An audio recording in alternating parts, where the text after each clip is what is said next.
Hai, Assalamualaikum dan salam sejahtera. Bersama saya, Cikgu Saiful, Take 5, Study 5 minit, bukan 5 jam. Pada video kali ini, kita akan membincangkan bagaimana untuk merekod nota debit sekiranya kita sebagai seorang penjual. Jadi sebelum kita nak tahu macam mana cara nak rekod, perkara pertama yang kita kena tahu ialah apa itu sebenarnya nota debit. Okey, nota debit sebenarnya ada digunakan untuk menambah nilai dalam invoice yang telah dihantar oleh penjual. Makna kata bahawa nota debit ini dikeluarkan oleh penjual kepada pembeli. Kenapa penjual mengeluarkan nota debit? Ada 3 sebab utama. Yang pertama adalah invoice terkurang jumlah. Maksudnya sebelum ini kita telah membuat transaksi jualan. Contohnya kita membuat jualan transaksi secara kredit sebanyak RM7,000. Tetapi dalam invoice yang kita bagi pada pelanggan kita, kita charge dia harga RM6,000. Jadi kita terkurang jumlah dia sebanyak RM1,000.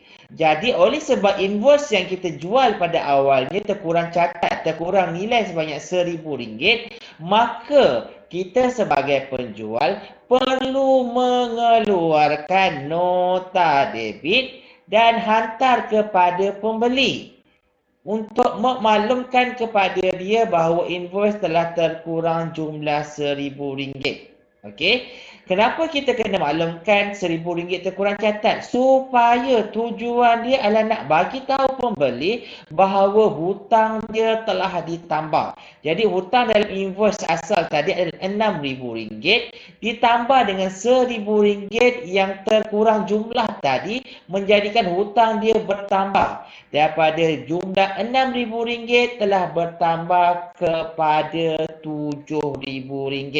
Okey, selain itu juga kenapa penjual mengeluarkan nota debit adalah kerana terlupa dicatatkan. Okey, contohnya sepatutnya hutang RM7,000.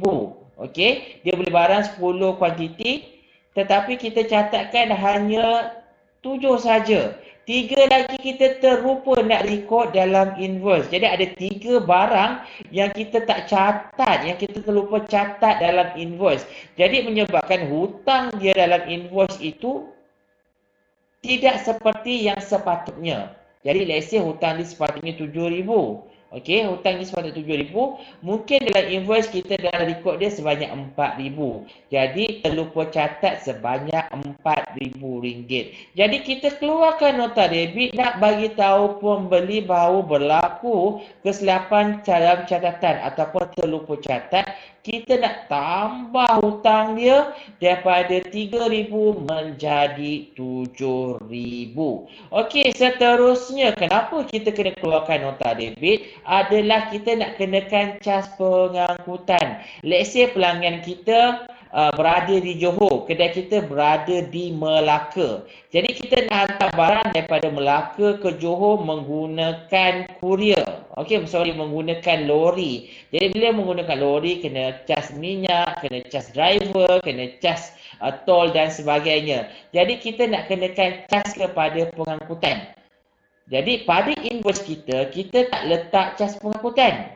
Jadi kita keluarkan nota debit bagi pada pelanggan bahawa kita mengenakan cas pengangkutan kepada dia secara tidak langsung. Let's say beli barang harga RM7,000, pengangkutan kita cas RM100. Jadi dalam invoice tadi, barang harga RM7,000 tapi dalam nota debit kita mengenakan cas pengangkutan sebanyak RM100. Jadi secara tak langsung hutang pelanggan kita tadi daripada RM7,000 campur dengan RM100 cas pengangkutan menjadikan hutang bertambah menjadi RM7,100. Okey, kita tengok situasi yang pertama. Situasi kita sebagai seorang penjual. Okey, andaikan kita bahawa company kita adalah Isma Group Company. Okey, kita sebagai penjual. Seperti mana yang kita dah belajar, apabila okey, nama kita, company kita berada di atas, bermakna kita adalah orang ataupun syarikat yang mengeluarkan invoice. Jadi kalau kita tengok invoice kita, nama kita di bawah dan nama penerima invoice adalah College Vocational Sungai Petani 2. Jadi pada 20 hari bulan 4 2016, kita telah menjual pinggan mangkuk kepada College Vocational Sungai Petani 2. Okey, jadi pinggan mangkuk dia adalah bernilai RM11,701, menjadikan hutang dia untuk invoice pada 20 hari bulan 4 adalah sebanyak RM11,701. Kemudian okey, kita beli pada 24 hari bulan 4. Okey. Allah Akbar. Okey, kita jual pinggan mangkuk kepada Sungai Petani pada 20 hari bulan 4. Kemudian pada 25 hari bulan 4, kita baru perasan, okey, kita Isma Group and Company ni kita baru perasan bahawa kita terkurang cash. Okey, sebanyak RM9 semasa kita jual pada 20 hari bulan ni. Jadi pada 25 hari bulan 4 kita baru perasan. Jadi kita mengeluarkan nota debit kepada College Vocational Sungai Petani 2 untuk memaklumkan bahawa hutang dia bertambah sebanyak RM9. Sebab apa? Sebab kita terkurang cash. Pada masa kita jual barang pada dia secara kredit pada 20 hari bulan 4 2016. Jadi macam mana kita nak rekod? Okey, apa yang perlu kita buat? Yang pertama, kita perlu rekodkan dalam buku jualan kredit. Yang kedua, kita perlu rekodkan ke dalam ledger penghutang. Kita tengok macam mana nak rekodkan dalam buku jualan kredit.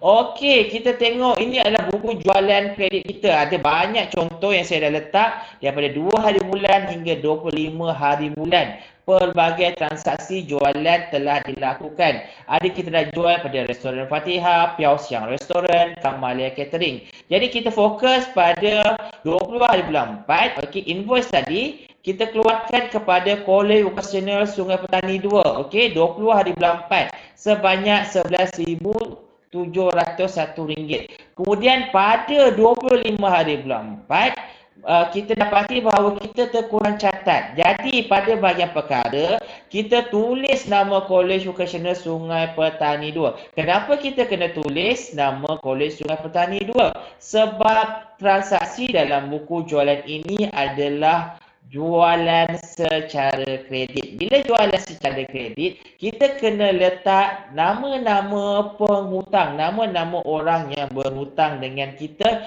pada kolom perkara. Kemudian rujukan ND2314, ND merujukan nota debit, dan berapa banyak yang kita tukarkan cas? Sebanyak RM9. Okey, selepas kita rekodkan dalam buku jualan, kita hendaklah rekodkan ke dalam ledger penghutang. Kenapa kita kena rekodkan dalam ledger penghutang? Supaya kita nak catatkan dalam ledger penghutang ni bahawa hutang College Vocational Sungai Petani 2 telah bertambah. Sebagai contoh, kita tengok pada 20 hari bulan 4 invoice kita rekod dalam buku jualan tu, kita dah tulis RM11,701. Kemudian pada 25 hari bulan 4, kita tulis pada butiran buku jualan, okey, kita debitkan RM9 dan menjadikan jumlah baki hutang dia menjadi RM11,710. Kenapa kita letak bahagian debit? Sebab kita tahu bahawa College Vocational Sungai Petani 2 adalah penghutang. Penghutang adalah aset semasa. Jadi aset semasa, rumah dia adalah rumah debit. Okey, jadi bila hutang semakin bertambah, kita jual barang, kita tambah lagi cas RM9. Bila hutang bertambah, bermakna ianya akan kekal. Okey, penghutang akan kekal di rumah asalnya. Jadi rumah penghutang adalah rumah debit. Bila hutang bertambah, kita akan kekalkan di rumah debit. Jadi untuk rekodkan dalam ledger penghutang, apabila ada nota debit, hutang akan bertambah. Itu sahaja. Sekiranya kalau masih ada perkara-perkara yang kurang jelas, awak boleh WhatsApp cikgu secara personal untuk cikgu terangkan lebih lanjut. Ingat, study tu tak susah. Take 5, study 5 minit, bukan 5 jam. InsyaAllah